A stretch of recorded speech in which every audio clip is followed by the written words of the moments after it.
William Haggas has been training at Newmarket for 27 years now, and on a rainy old day we went to visit as part one of our stable tour, and we started asking him about his 2-year-olds. I thought they were a nice bunch, and the way they've run in the spring is not proved that until we bought one for His Highness Sheikh Hamdan at the Breeze Up sale, and he won his first start at Newbury in mid-May, and looks like being an Ascot 2-year-old, which is what we're looking for at this stage of the season.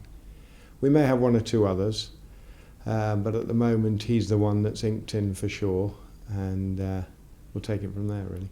And how important is it for yourself and the team to get a Royal Ascot winner? I mean, is that one of the goals that you set yourself instead of a target? I noticed you've got the amount of winners you've trained this year, but is Royal Ascot one of the targets? Well, Royal Ascot is our Olympic Games for an English trainer. It's 5 days of fantastic action, and everyone wants to win there. It's extremely difficult to win, and we've had very few winners there. I mean, we've probably had 20 winners there, maybe not that many, since I've been training. So it's important to win there, and we try very much to send horses there that we think have got a chance. But last year we drew a blank. I think the year before we had 2. So we'll be trying again to have some winners at Ascot. And everyone who owns a racehorse in England wants a runner at Royal Ascot. And how tough is it with this weather that we've been having to get the 2-year-olds out there, because it's been raining, and it's not just been showers, has it? The early part of the season, April and into May, we've had pretty prolonged rain. Yeah, it's painful. And I've got 1 or 2 horses by acclamation, who is a fast ground stallion, who are ready to run and win and book their place at Ascot. But I won't run them on soft ground, because I think it's 1 step forward and 2 back. So they've got to wait, and I just hope they can get a win under their belt before it's too late, really, by Derby Day. That's too late. When you start winning maidens the week after, it gives them no chance really to be at their best for Royal Ascot, in my opinion.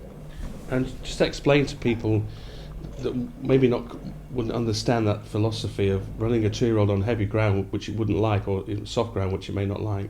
You can't just write off that one run and say, oh well, it didn't go on the ground. It can set them back, and it can put them, as you say, 2 steps back. I'm sure a small percentage of horses revel in heavy ground, probably a bit more than a small percentage, but some horses revel in heavy ground, but most of them can't cope with it. And I think a 2-year-old, their first time out experience on whatever ground is crucial. And I think if they have a hard race and it bottoms them, then I think it sets them back months, not weeks. So I'm not particularly keen on running horses on bottomless ground. If I think they might handle it, then I might take a chance, but I'm very wary of it.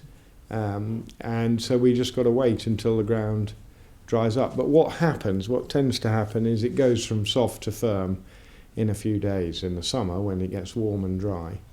And you can get caught out the other way then, and then when they start watering more consistently, when there's a consistent band of dry weather, then it's lovely ground. So you've got to be lucky, but that's life in a way. And when the ground does turn, do you think we're going to see some big fields then with the youngsters, and have got to get a run into them?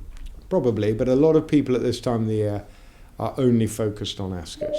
The 2-year-old maidens are in general at 5 and 6 furlongs, and people are just focused on trying to get horses to Ascot.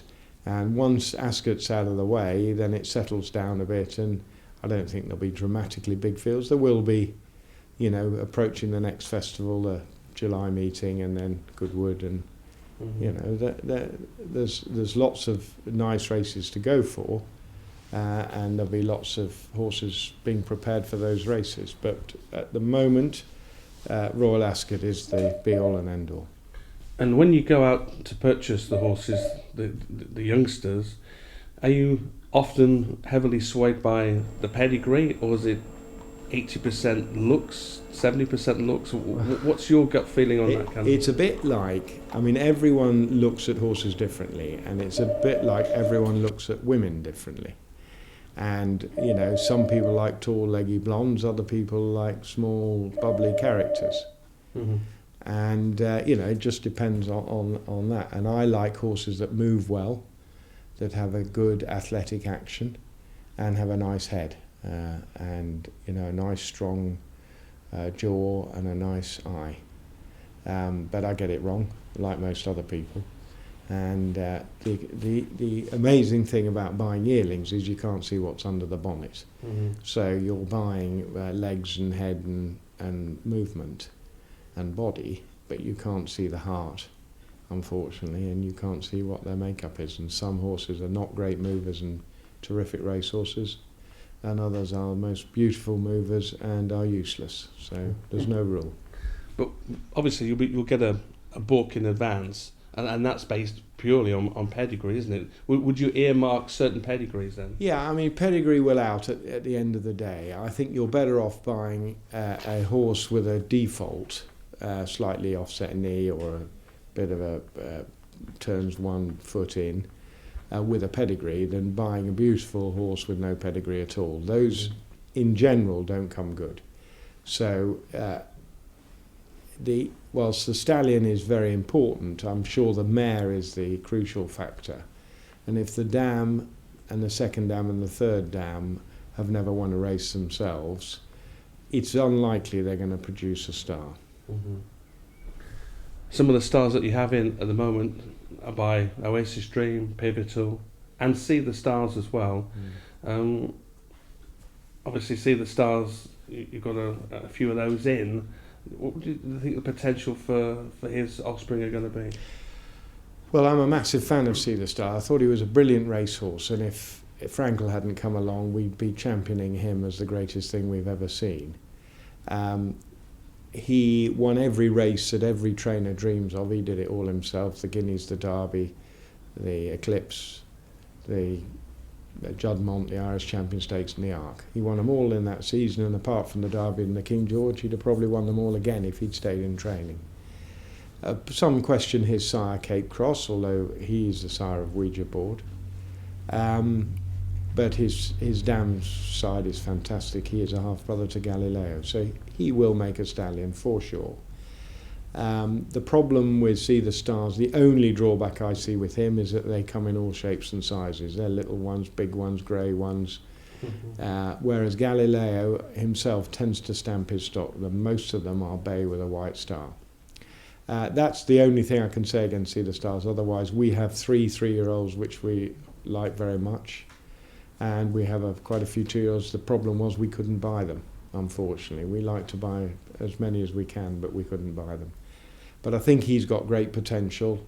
You know, I think the stallion business is changing somewhat. I think Coolmore are, with the loss of Manger and the sort of imminent retirement of horses like Danehill Dancer, I think they're looking for a replacement for Galileo or something to stand alongside him. The Master Craftsman looks promising, and Fastnet Rock, they're talking up big time. But they've got it to do in the Northern Hemisphere, whereas outside Coolmore, the likes of See the Stars and champion sires like Jubawi and New Approach and Dan Silly, Oasis Stream, I mean, they're not in Coolmore hands, and the shift is changing somewhat.